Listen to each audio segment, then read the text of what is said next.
So we all know that caving is an essential part of Minecraft. It puts the mine in Minecraft and it's the quintessential way to gain resources to upgrade your gear. Today I'll be showing you 5 ways to get better at Minecraft in terms of caving.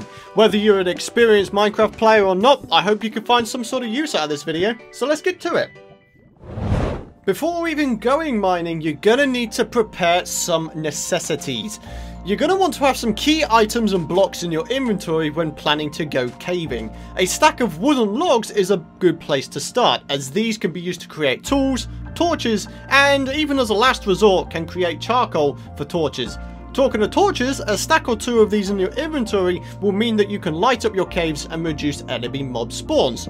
If you find yourself near a lava pool, a bucket of water can be used to create obsidian, thus making exploring caves a bit safer. You can also use this to put yourself out if you're on fire, and you can use it to traverse down from high ledges down to a low floor. Tools and armor are necessary as well. Pickaxes for stone and ore, shovels for dirt and gravel, a sword for slaying enemies, and maybe a bow for sniping enemies at range are especially useful. Armor is recommended simply so you don't take too much damage in one go. And finally, some food. You are definitely going to be needing some food if you're going caving, if you want to regenerate your health and not die of starvation.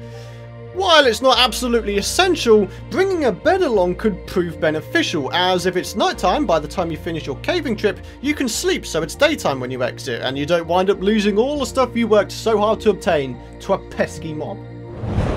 And talking of working hard to obtain a bunch of stuff, it is well worth going ahead and expanding your storage capacity.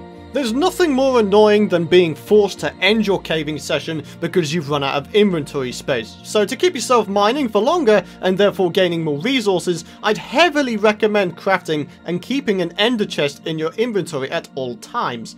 It doesn't stop there either. If you've defeated the ender dragon and you've killed some shulkers in an end city, you can create shulker boxes to gain even more storage space.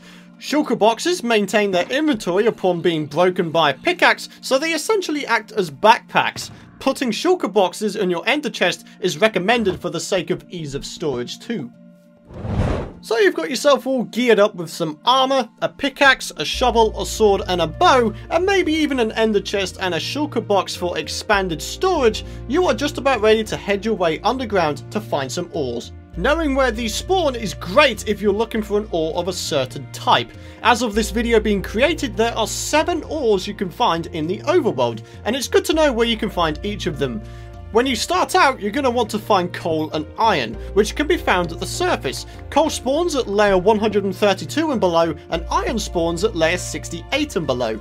Once you've gotten your iron pickaxes and you're ready to find the more valuable ores, I'd recommend heading to layer 34 or below, as this is where you can start finding gold and lapis ore, as well as coal and iron.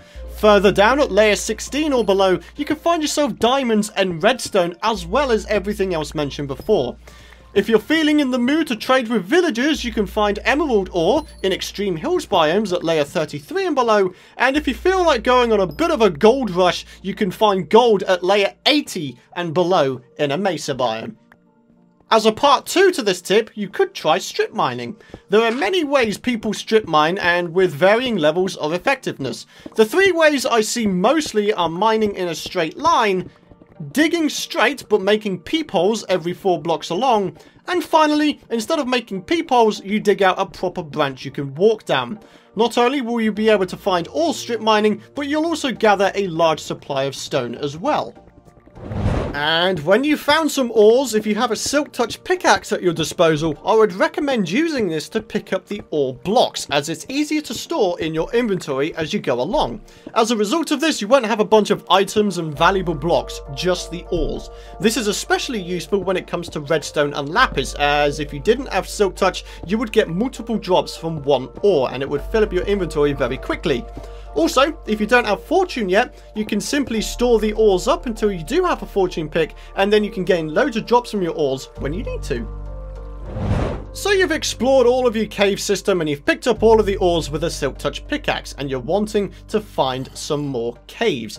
If you've come to the end of a cave system or you're branch mining and want to look for a cave, I would suggest listening carefully for very specific noises. Whether it be a hostile mob like a spider, skeleton or zombie, or maybe it's just water or lava making a noise nearby. All three of these sounds usually lead to a cave, or maybe a dungeon, or maybe an abandoned mineshaft, or maybe even a stronghold if you're lucky. And as a result of finding all this stuff, you can continue your caving trip to get more goodies.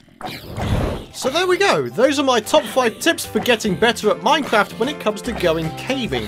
Thank you so much for watching. If you enjoyed the video or found it useful, be sure to leave a like rating and consider sharing this video with your friends. On screen is my single player Minecraft vanilla let's play and a video showcasing all of the features and additions that the 1.11 update brought along. But for now, it's time for me to go. Thanks for watching, and I'll see you guys next time.